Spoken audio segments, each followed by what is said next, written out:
Hi, to use secret code on your POCO F6, as a first step, you will need to open the phone app and trigger keypad.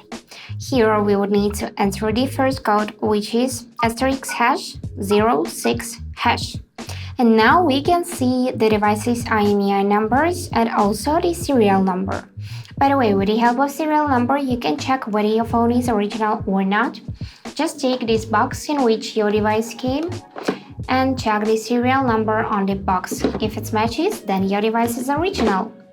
Now let's tap the OK and move to the next code, which is *#426#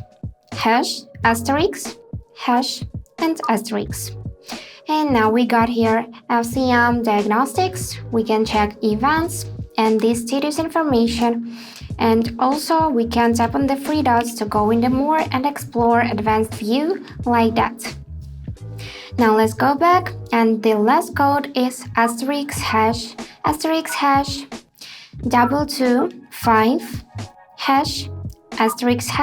and asterisk.